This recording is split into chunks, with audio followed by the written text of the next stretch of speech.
Hare.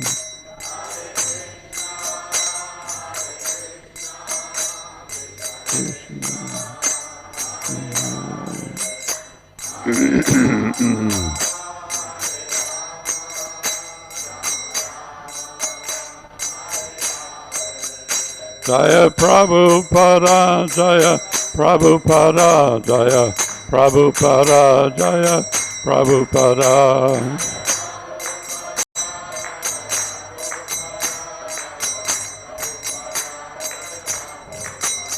Prabhupada, Prabhupada, Prabhupada, Prabhupada.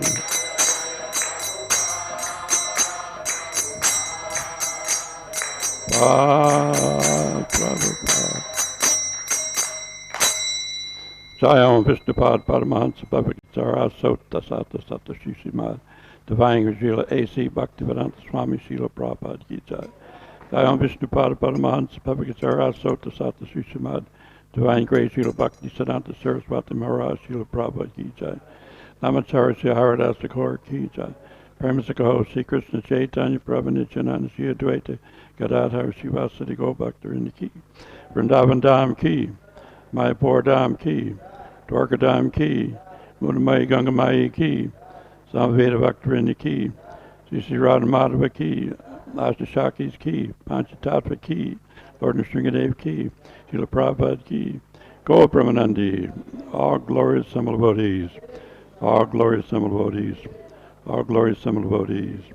All glorious Sri Guru Gurunga Srila Prabhupada.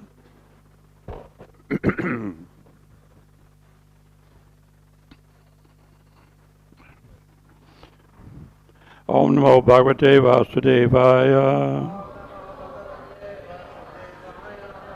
Om Namo Bhagavate Vasudevaya. Om Namo Bhagavate Vasudevaya. Srimad Bhagavatam, Canto 10, Chapter 4, Text 14. Taya, sorry, by the goddess Durga. Abhihatyam, the word spoken. Akarnya, by hearing. Kamsaha, Kamsa. Parama Vishmitaha, was struck with wonder. Devakim, unto Devaki. Vasudevam cha, and Vasudev. Mucha, releasing immediately. Pasritaha, with great humility. Abravit, spoken as follows. Tatchibadhitam kakarnya, kamsa paramam vishmitya, devakim vasudevam cha, vimuchya parisarot bhavat,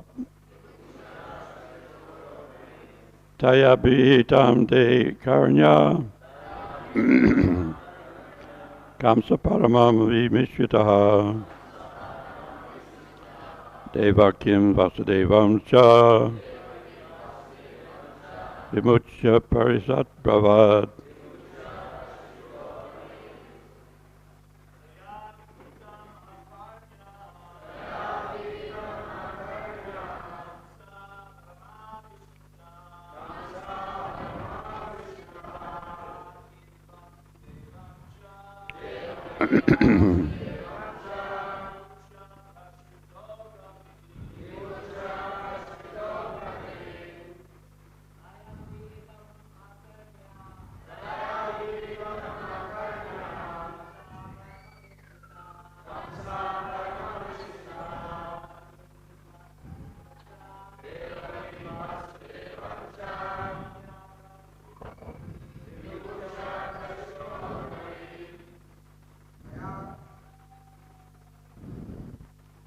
Go ahead.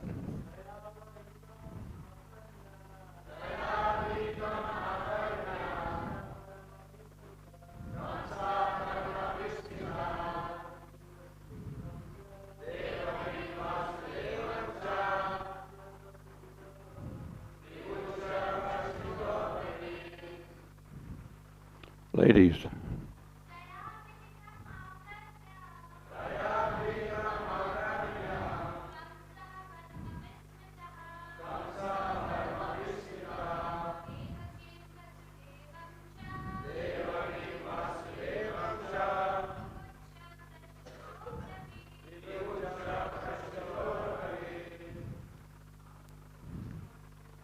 Any more? Translation purport by His Divine Grace, Srila Prabhupada. After hearing the words of the goddess Durga, Kamsa was struck with wonder. Thus he approached his sister Devaki and brother-in-law Vasudeva, releasing them immediately from their shackles, and very humbly spoke as follows. Please repeat. After hearing the words of the goddess Durga, Kamsa was struck with wonder. Thus he approached his sister Devaki and brother-in-law Vasudeva, releasing them immediately from their shackles, and very humbly spoke as follows. Purport. Kamsa was astonished because the goddess Durga had become the daughter of Devaki. Since Devaki was a human being, how could the goddess Durga become her daughter? This was one cause of his astonishment. Also, how is it that the eighth child of Devaki was a female? This also astonished him. Asuras are generally devotees of Mother Durga, Sakti, or of demigods, especially Lord Shiva. The appearance of Durga and her original eight armed feature, holding various weapons, immediately changed Kamsa's mind about Devaki being ordinary human. Devaki must have had some transcendental qualities. Otherwise, why should the goddess Durga have taken birth from her womb?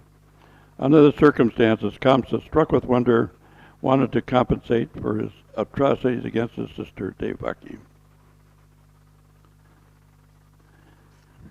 It seems that Kamsa's flipping over before he was assured as a full-on demon, killing all the kids. Sad Garba. The story goes back a little bit about the kids, who they were and why they were cursed. Hiranyakashipu is the great-grandfather, and Kaumaniti's father, and Kamsa, present father. So Kaumaniti's kids were after the same benediction that Hiranyakashipu got. And so Kaumaniti, next in line, was upset about the whole idea and stopped the whole thing. Said, listen, and Hiranyakashipu also cursed. Because you've done this, you've gone against my will. I curse you, your father in my next life.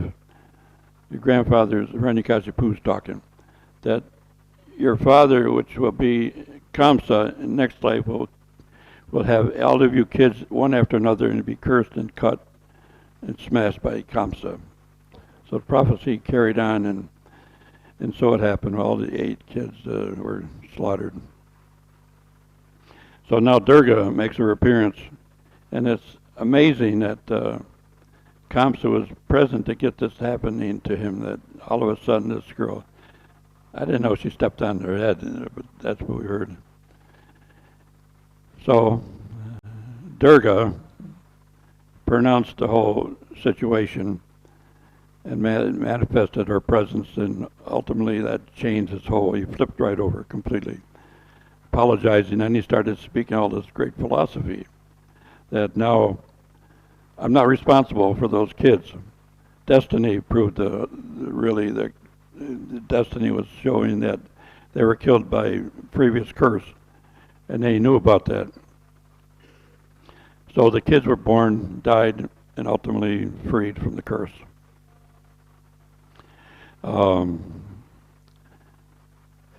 After Kamsa turned around, he started speaking philosophy, and Bhaktivinoda Thakur talks about this in one of his books, that he wanted to disrupt the whole demigod situation.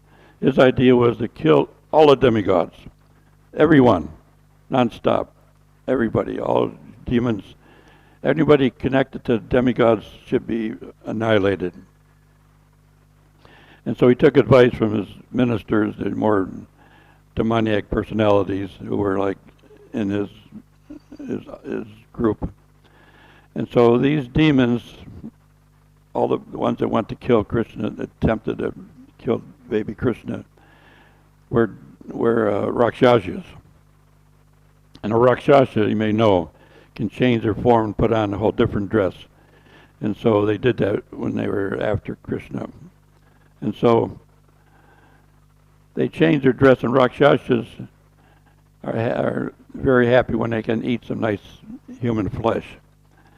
And Prabhupada made a comment because there's some relation to this whole story. That Prabhupada says the meat eaters, they don't know what the real flesh is.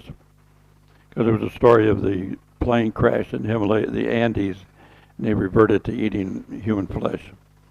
He says that's the tastiest meat, and unlike any other meat, human flesh is the most tasty. Now, Prabhupada, how would he know that? So in any case, he equated that to the Rakshasa leaders in our today's society, that they want to assume any kind of form, and ultimately their whole premise is to take over, get powerful, and push their way into the prime light and become leaders in society. And there's mentioned by Prabhupada about there's one personality. Nobody knows this, or a few probably don't know it, but actually this personality granted permission for the rock carts to be built in that plot, railroad station plot, you know, where the carts were put together. And so the transition happened at that time. The railroad company sold the rights of that property and gave it to one individual. And so they addressed that individual if they could take the permission to build the carts. So it happened that there was a meeting at the Four Seasons restaurant in New York. This same person bought that property, bought the restaurant, and was in the process of doing more big things. And so one devotee went to him. He got there late, but there was a paper sign. Okay, you have the permission. You can build it in that property, and ultimately you have no problem. Take your time, do the job, finish the carts, and you're on your way. That person was Trump, Donald Trump. So he got a benediction, maybe by destiny, to do something really good with his life. So he became president. So, in terms of the Rakshasas eating flesh, there's a story about Andy Warhol, a famous New York artist who started a restaurant serving fetuses. And so that started happening already, beginning right from the very beginning of time. They started eating baby flesh. I'd like to shift a little bit here. People are now coming back from Chippewa. I want to tell a couple stories related to that. Myself and another devotee, Jagat Guru, were the first ones in that building. We were looking around outside, looking for that street. We didn't know where it was because ultimately nobody went in except Kirtananda with Prabhupada. And so it was a back street near the Jamna Mosque. So I met with Jagat Guru, and he was looking for the same thing. So we went through the back street, found the place, and got inside and met the guy who was in charge, Krishnadas Pandit. He showed us around. The whole place was kind of vacated, very rough-looking place. He showed us there's a water spigot right near the door. And when Prabhupada was giving class, somebody would turn that thing, it would drop and made noise on a tin plate, just to be envious. And I spent time looking around, and he showed us a couple of things that Prabhupada left. He left a typewriter. And this typewriter had a flip carriage. And so the carriage, it must have been the first typewriter ever invented. Because when you pushed on the keys, you had to be one finger pushing hard to get the thing to type. So Prabhupada had that room, and he put rocks on top of the papers that he had already typed out. And he'd go up on the roof once in a while, and I went up on the roof and started doing a painting that became part of the museum there now. One lady came and approached me and said, "What are you doing?" I said, "Well, I'm painting a picture of where our spiritual master used to live and write." "Who's your spiritual master?" And I had some back to Goddess, and I showed the lady. It was Srila Prabhupada. She almost fell on her head. So she started crying, "Oh, Swami, you've done it. You've done whatever you said you were going to do. You've taken over the whole movement. You were promising that you would do this and you would change the world by what you were writing." So she was so knocked out by this, and tears were just pouring out of her eyes, that she was so happy to see Prabhupada be successful and have so many devotees. I told her the whole story, what Prabhupada had accomplished. So in the closet where Prabhupada was sitting, there was a whole big stack of the dust covers that Prabhupada had on his early Bhagavatam books. And Brahmananda said he was the first one in that room. I said, "What's in the closet?" And he said, "Well, nothing there." But when we got there, it was packed solid with hundreds of these dust covered books. We took some, and ultimately they all vanished. So that's my little bit with the Chepiwala story. And back to Kamsa. Kamsa was pushed by Narada Muni 3 or 4 times. First, he told him that you're going to die at the hands of Krishna. There's 3 or 4 different things that he said. But he was alerting Kamsa to hurry to speed up the whole transition. He wanted Krishna to come and take advantage and do the killing. But it was 11 years later that it actually took place. So Narada, being a transcendental, like a, what do you call a person who invites trouble, devil's advocate, he kept pushing Kamsa. Then when Durga appeared, then ultimately he turned around and he flipped completely, because how could that happen? How can his sister, who he thought was just an ordinary girl, manifest this personality, Durga? And Durga is like today's Jagadatri's Puja, which is Durga Puja in our calendar. So he started lamenting and promising that it was not his fault. It was the process of destiny that these kids were all killed. It wasn't his fault. He didn't do anything. But how was it possible he kills? He had all these so many things that he did. What's the word? Atrocities. Then he denied the whole thing because it was destiny. It happened that it had to be that way because ultimately that's the way destiny works. It has to happen. I used to go to the Jamuna almost every day when I was in Vrindavan. And there's some Jamuna stories. Prabhupada says, whatever floats down the Ganges or Jamuna is just to be pushed aside and take the benediction of those sweet, sacred waters. So when they were watching a lady washing her clothes, sitting in the water, or standing in the water, along comes floating down a little boy, beautiful little son, beautiful boy, obviously dead. He was floating by and he ran right into, just went down river and banged into that lady. She jumped out of the water and just took a flip. She was so shocked, dead body. One time I was chanting Gayatri in the Jamuna, and somebody grabbed my leg with a matted glove. It felt like somebody with a glove grabbed me by the leg. I jumped out of the water. It was a turtle. Turtles, they test you out to see if you're moving. If you don't move, they'll start to bite. So there's a story, I mentioned this in a Russian class, but there's a story, in the Brijbasi folklore, there's a story about a lady in a red dress. So it said that this lady, if you see that lady with a boy in her hands, because she likes to kill little kids and eat them, she's a Rakshashi. So I just thought it was a fable, and who can believe these stories? So one day I'm walking to the Jamuna, and right behind this lady in a red dress. And so I'm walking behind, and I wanted to catch up faster to see what the lady was like. And so the faster I walked, the faster she walked. And she had a little boy in her hand, had a red dress on. And so she came to a little bit of a rise, and as I got closer, she went over the rise. I couldn't see her for a minute. Then I got to the top of the rise, and she was gone. So be careful of anybody wearing a red dress. If you see anybody in the Ganga, Jamuna, be careful. Anyway, these stories go on. Prabhupada mentioned a couple things about the hippie movement. It was it was obviously set up precisely for Prabhupada's preaching. So it was a ready audience. Everybody was pruned to look for something new. Everybody was looking in, advancing with drugs and all that. But ultimately, they were looking for new information, new way of life. They had enough of the old life and didn't want to go back into the routine of their parents.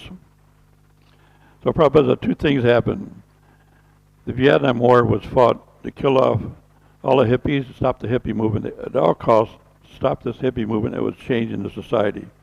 The hippie movement was changing the whole direction of the consumer researching people who were the consumers in America. They had stopped the whole thing. Business was going to flourish only after the hippie movement ended. He said another thing that was mentioned, they wanted to kill off all the blacks at that time. Sorry about that. But the hippie movement was for two things, to kill the hippies and the blacks. And so 99% of the people out front in that war were blacks. There was a graveyard in Arlington just full of bodies. So one of my friends, Radhapati, was a medic in that war. He said people were grabbing him, Doc, what's the use of all this? What's happening? Why are they killing all this? Why are we here? What's this thing for? Has no reason or no rhyme or reason. Why are we doing this? So he couldn't find any answers. He had 400 people die in his hands, and they were blowing up parts of bodies all over the hanging in the trees. And so he kept looking for answers about what has happened here. Why is this going on? What happens at the time of death? Because he could see each one of these boys were opening their eyes and they were looking at something completely drastic happening in their face. Something was flashing, they were being grabbed by something. He didn't know what it was. So what was this thing that was happening to these kids just before they died? And so he searched all over. He asked wherever he could in America. He said, you got to go to India if you want to find out about that. So he goes to India. He was to Benares, and he's sitting there on the dock, and some sannyasi came by from the Gaudiya Math. He said, what are you doing here? I'm trying to find answers to some questions. He says, well, what's your question? What happens at the time of death? He says, oh, Yamadutas. And so it was a very plain answer. He knew right away what the problem was. So, but it turns out this guy was a medic, but he got shot and put in a body bag because he thought he was dead because he was paralyzed. He couldn't breathe or talk. So he was zipped up inside a body bag, and suddenly he came back to reality. He said, where the hell am I? Is this like this death? Or dark and confined in a space, so he didn't know what it was. So finally he turns around and pushes himself, sat up, and there's a guy sitting there watching the whole thing happen, and all of a sudden his dead body sat up and started screaming, oh my God, man, this guy's not dead. So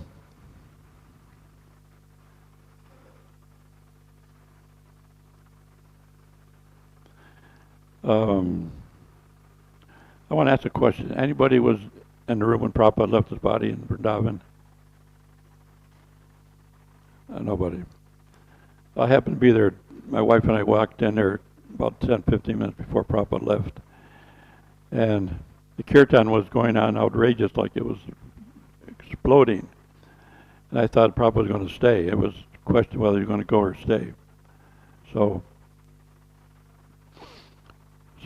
the kirtan kept getting stronger and stronger, and finally one devotee came around banging on him, Mridanga is gone, his Prabhupada is gone, and everything just crashed. But while that was happening beforehand, I mean, I could feel this, I mentioned this before, that there was different times when Prabhupada it was 1975 in LA or 76. Prabhupada was giving a class and doing a kirtan. He got up from the kirtan and started dancing near the Vyasasan. And this just exploded. The whole thing just went right up through the roof. There was an explosion of kirtan. It was like everybody was dancing and just jumping out of their minds. And so Prabhupada, after it died down, Prabhupada looked at everybody, glanced over the whole audience. He says, do you know who came? Why it was so special today? He says, all the demigods came. Lord Brahma, Lord Shiva, Lord Indra, Narada Muni showed up. He says they were all laughing. Why were they laughing? Srila Prabhupada was asked. He was laughing because they were watching all these Malacha and Yavanas dancing and having a big kirtan. They thought it was hilarious. So here we are, having kirtan, no more Yavanas and Malachas. So in any case, Prabhupada had the ability to summon the demigods by their own will. They would come and be part of the kirtan. Same thing happened I was told in London, Conway Hall. They apologized. Srila Prabhupada, nobody came. We're sorry. We advertised it, but nobody came. What do you mean nobody came? Narada Muni was sitting right there, dressed in British top hat, cane and suit. So, I mean, I felt this energy in the Prabhupada's room just at the end when it was just about to happen. It wasn't just a packed room, all the devotees, but above our heads I could feel this heavy energy. I didn't know where that energy was coming from, but actually it made sense that some of these demigods came in for the witness to the last moments of Prabhupada's life on earth. So when Prabhupada left, it all disappeared. It all dispersed. Srila Prabhupada was no more a part of the material world.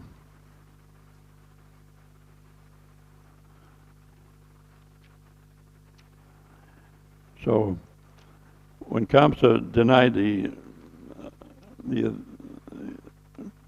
Kamsa denied having anything to do with the killing of those kids. But Prabhupada says the Rakshasas, they're like fools and rascals, and ultimately they end up being deluded and lose touch with the reality and ultimately cheated in the very end by Krishna. Krishna's message is that to take care of the problems with the opposition, the demigods, are complaining that they're in fear. And the Rakshasa demons, friends of Kamsa, so you got nothing to fear. Vishnu is hiding in the heart, Brahma's in meditation, and Shiva's, he's in a forest. He's just got his own thing going on. So now's the time to kill the demigods.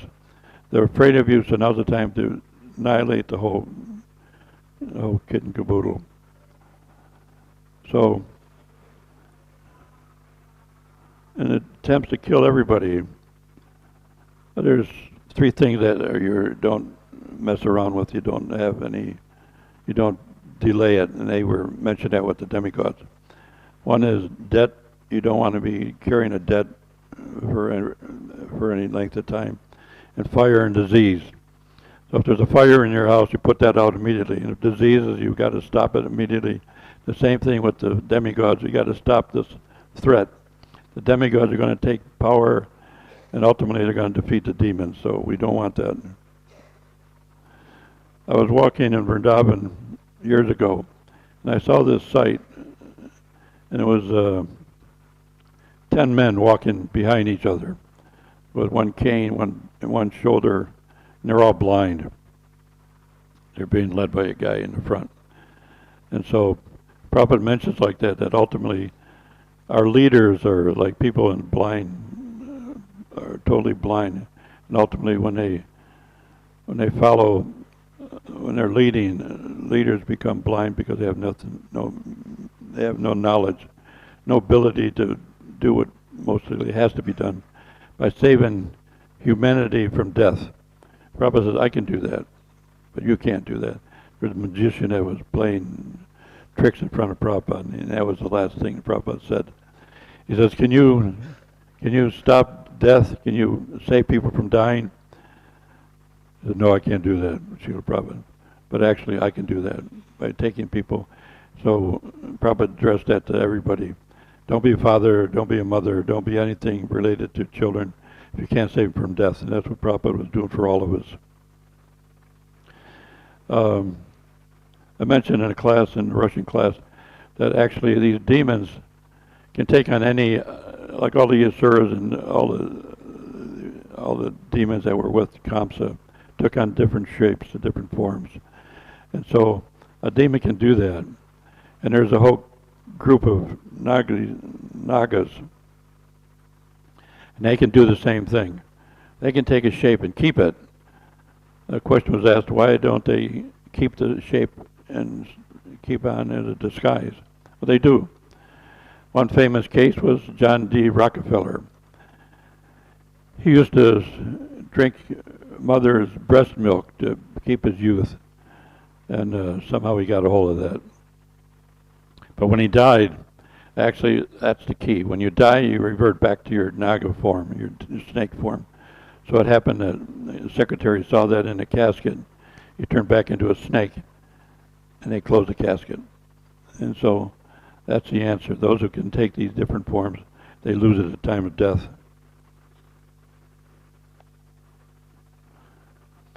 Kamsa's friends had the idea that to kill everything related to Brahminical culture, anything to demigods, kill everything, cows, Brahmins, puja, just destroy everything that's possibly related to true religion. Bhaktivinoda talks about that as related to Kamsa, that he wanted to turn material and spiritual into one entity, not to be separate. He was trying to do that. He was trying to make knowledge about Shastra covered, like Sankaracharya. He was doing the same thing. He tried to do that.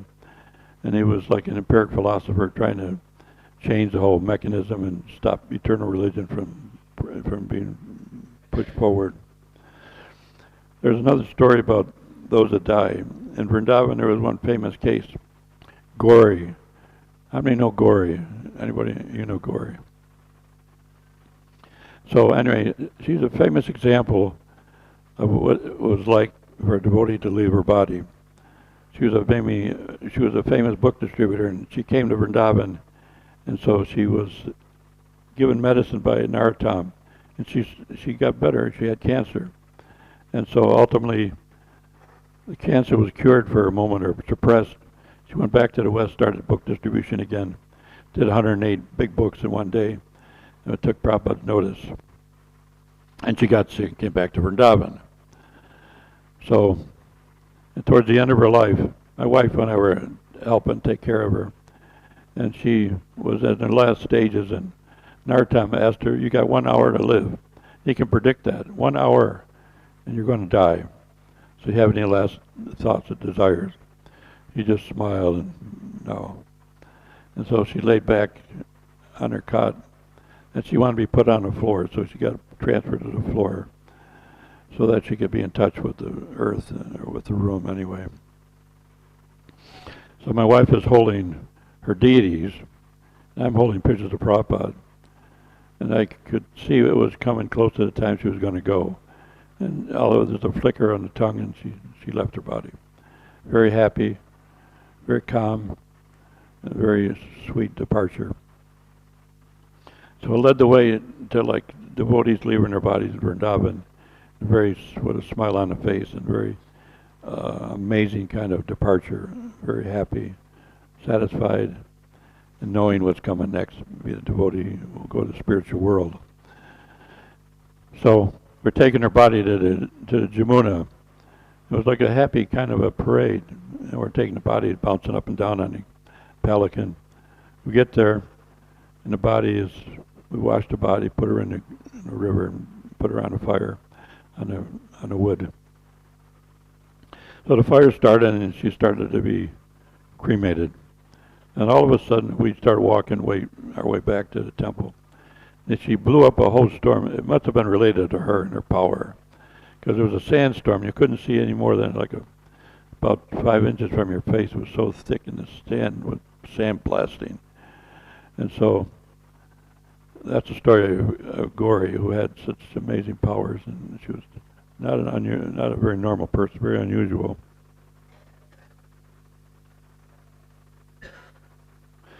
Kamsa kind of flipped around in the first child and the last child. He was thinking, well, the first child, Narada Muni said, you got, it's too early, this can't happen now. Ultimately, it's going to be eighth child. So the eighth child came, and then there's, as we heard, Devaki and Vasudeva pleading and being diplomatic and trying to save the kid because it's a female. What's the problem? It's going to be a male, it's going to kill you. And so then Durga appeared. But he changed his mind. I mean, he turned around, he flipped back and forth. So finally he was being a nice guy and released the shackles, as we heard. And ultimately,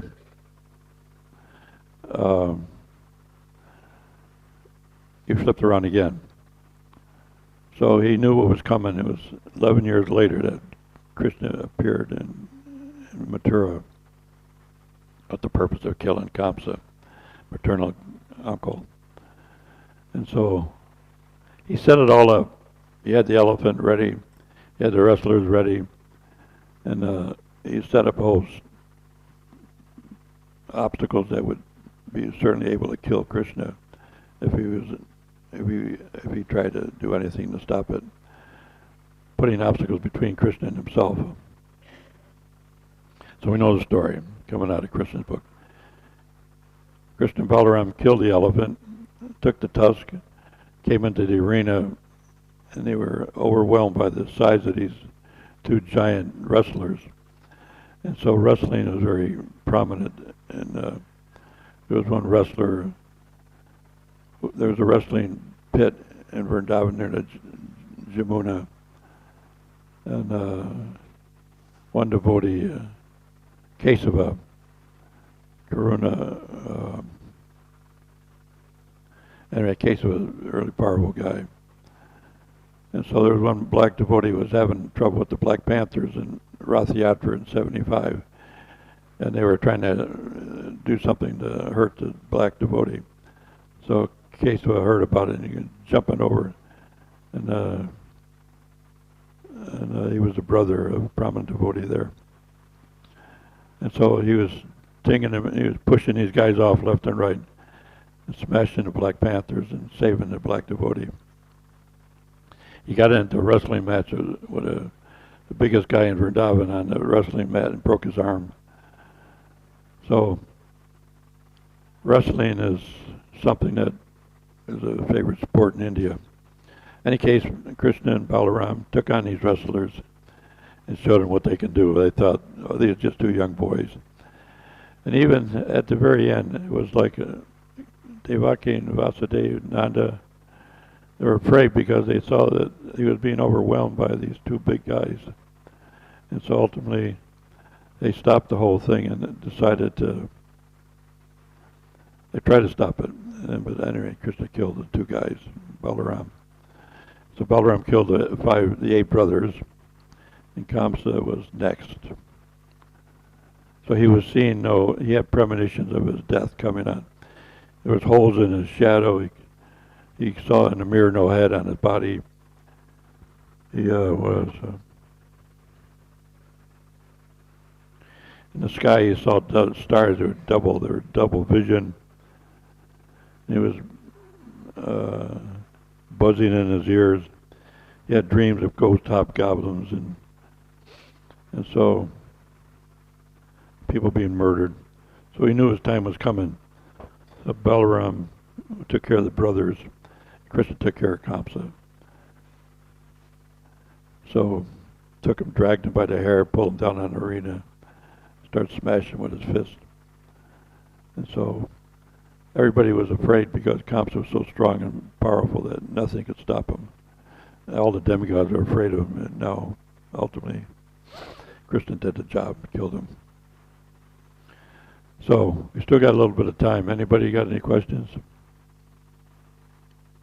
Got a microphone?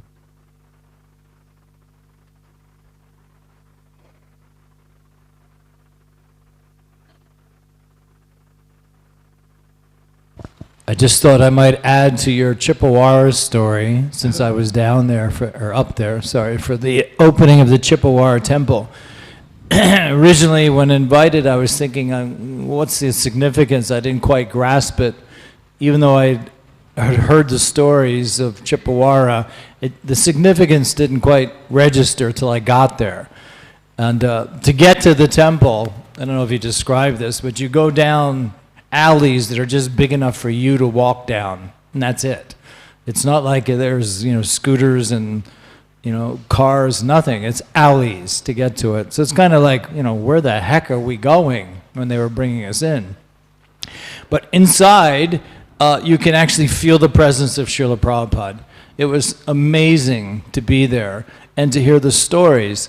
The one story that really got me hooked was Gopal Krishna Maharaj was explaining that when Srila Prabhupada went to America back in 1965, he had 40 rupees in his pocket. And obviously in America, he's not spending 40 rupees.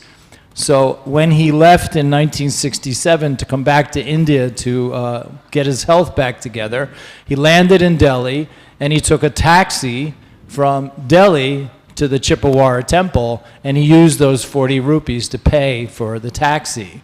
So I thought that was made it kind of special. And Prabhupada actually wrote the first canto, the 3 volumes of the first canto at this Chippewa temple. So this is a very special, special place. So in 1974, Gopal Krishna Maharaj, he asked Srila Prabhupada, should we try to purchase this building, Srila Prabhupada? And Prabhupada said, yes, but make sure you get it at a good price. So they tried starting in 1974 to obtain this building, this temple, with deities, everything. It took them 37 years of negotiating before they finally got the temple. And once they got the temple, they noticed inside that there were the original jackets that Prabhupada had drew himself of the Bhagavatam. There was still some left? They were still there. So these jackets that you were talking about, originally that you saw, they still had a few left back in whatever that is, 37, something like that. So it took a while, but the jackets were still there. And Prabhupada's harmonium that he was playing while he was there is there. I didn't see the typewriter, but his harmonium that he was playing when he was there. And the deities, the Pujari that was in the temple, and Prabhupada was staying in this temple, sometimes he wouldn't show up. So Prabhupada would do the artik to the deities. So those deities are still there, and they're over 100 and some years old, 160, 170-year-old deities. So they saved the back wall of the original temple, but everything else is beautiful marble inside this temple. But it's definitely somewhere that's a very special place for ISKCON devotees to go and appreciate Srila Prabhupada and what he went through. We heard stories, I heard the stories, but I didn't connect the two. When Prabhupada had a heat stroke, has everybody heard that story? Prabhupada was walking back and forth to save money so he could print more books, so he would walk carrying his books. And one time it was so hot, and he just kept walking, and he just collapsed. And somebody who knew Prabhupada helped him up and took him back to the temple. But there's a coffee house that's nearby that Prabhupada used to go and try to sell Back to Godhead magazines to everybody. And it's a very classy coffee house back when Prabhupada was there. And Prabhupada would, be amongst all these people sipping their coffee, very elegant people, and Prabhupada's there selling Back to Godhead magazines.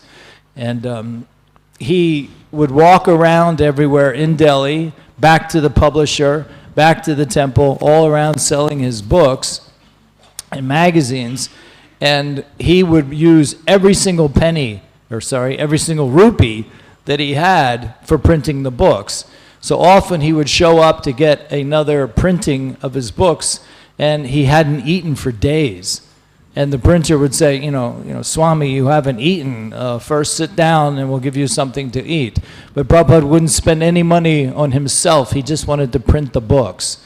So it's a real austerity that we don't quite grasp what Prabhupada went through to get these books out, how important the books were to Prabhupada, and this Chippewa temple is the example. So I was very blessed to be there, to feel the importance of Prabhupada's books. And so I obviously talked about book distribution when I was there because I was very enlivened by this. So I hope everybody can appreciate just how important Prabhupada's books are and how much he wants us to distribute them, that this is what he was doing. He took every lick of energy that he had to distribute these books. So we should be following in an example of understanding that this is the most important thing we need to do, is to get people to read Prabhupada's books. Because without reading these books, nobody is going to take the next step back to Godhead. They'll be stuck at a certain level of worshiping demigods or not worshiping anybody. So it's so very important that we grasp that. And for me, going to that Chippewa temple, it drove it home, just how important Prabhupada's books are. You know, Prabhupada, geez, there's a story that goes with this. Before he got on the ship, his son, Vrindavan Day, was with him. And he gave him half the money he had in his pocket. He gave him 40 rupees. He kept 40 rupees for the trip. Can you imagine going to America with 40 rupees? I mean, he had nothing. That's a half hour having coffee in America. But the same money, he never spent it. He took back that 40 rupees when he got back on that taxi. And he thought the taxi driver cheated him, but he gave him the whole 40 rupees. I was told that because of the urgency of doing these books, that ultimately you can't let anybody go by without giving them a book. And so I thought, well, okay, I'll try that. So I was in San Diego, and 4 people come by on the sidewalk together in breast of 4 coming forward. I give them all back to Godhead. And next later, I gave them another back to Godhead. And I come back to the first group and take the money. I set a record that first day. But anyway, like you say, book distribution is number one on all our priorities, because ultimately, where would we be without the books? Nobody would be here. Any other questions or comments? There's a microphone there. Thank you so much. I just want to make a comment. I read in the Prabhupada Leelamrita that Prabhupada, despite his 2 heart attacks, he distributed books to Captain Pandya of the Jaladuta and also collected $20. Thank you. I didn't hear that. It's given in the book. Anyway, Prabhupada's books are more important than anything in this world. So we're so lucky. I had a Krishna book, the silver one, in my studio when I first was early in my career in art. And so I opened the book up and I looked at the paintings and I closed the book. I didn't like the art I saw. I mean, it was done in a hurry, and it was like Bharadwaj did most of it. He was leading the way with the art, and Jadharani talks about what happened. But ultimately, this one devotee had some schooling, and he was leading the way. And there's one story about relating to Gauri, that because there was a system set up by the authorities, and when the CC was starting, I got there just as the first CC started. Prabhupada was told an artist joined in Miami, and so he told to ship the guy immediately, get started on the books. So we got there, and the books were just beginning. It was like a couple days into the marathon on the Chaitanya Charitamrita books. And so we had to do a painting to qualify in order to be a painter for the books. So we're given this picture of Krishna and Radharani together, and you had to paint a copy of that. So I have a little bit of unusual style when I start a picture. And so Rameshwar walked in when I had 2 brushes putting basic color down on the picture. It looked like an abstract monstrosity. So he saw that and he just flipped out and said, this guy's not going to make anything. So finally, Radharani saw the finished painting. He said, you got a lot of mercy from Radharani. That's one of the best ones they've ever seen. He was selling them for $2,000 each. There was like many artists were making that copy. He even had a business going on the side. Anyway, I got transferred to fate. I did a change of bodies. Didn't work out. I didn't make it so good with Rameshwar. Anybody else? Prabhupada Ki Jai. Oh.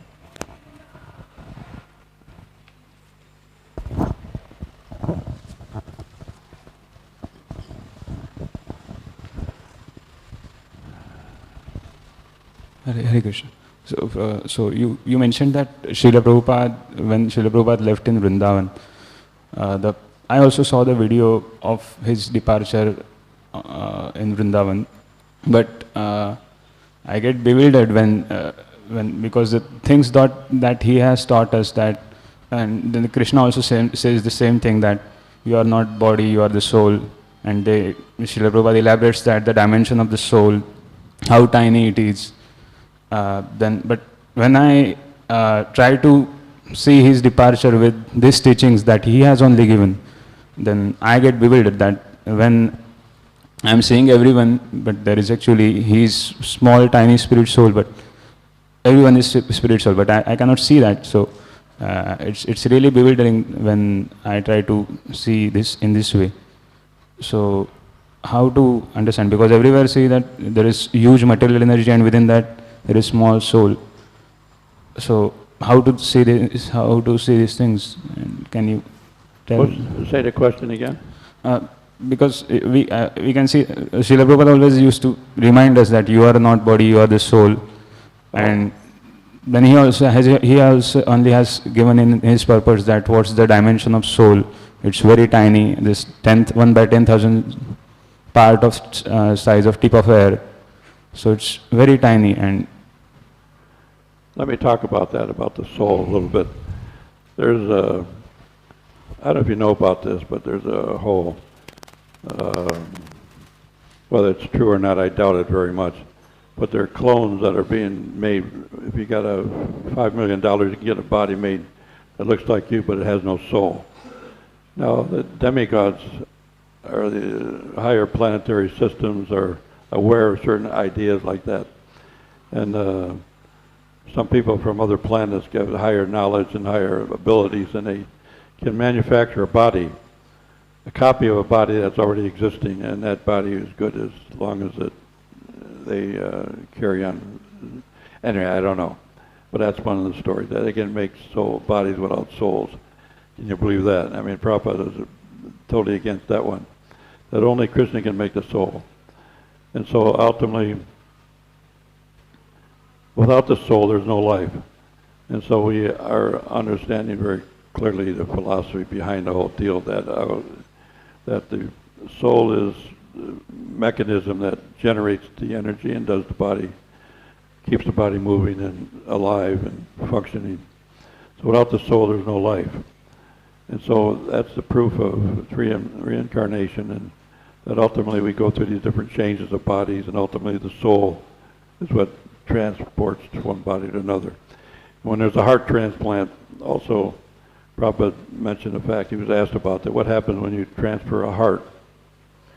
Well, the spirit soul goes with the heart into the next body.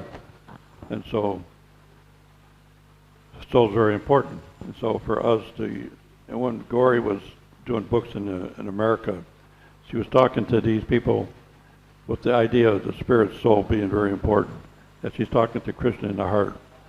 So we think like that when we're doing books or when we're talking and preaching. And whoever you're talking to, understand that we're all individual souls, but ultimately Krishna's in the heart of everybody, in every atom. There's no place he's not. So ultimately the Supreme Lord is destined to take us from square one back to the supreme abode if we just follow the program. So ultimately the program is very simple. We're following it. We're destined to go back home, back to God in this life. So what could be a better position than what we're in? And so we're in Mayapur, we're in the Holy Dham. Ultimately, our pathway back home is guaranteed. Does that answer anything? Srila Prabhupada ki jai. Go Premanandi.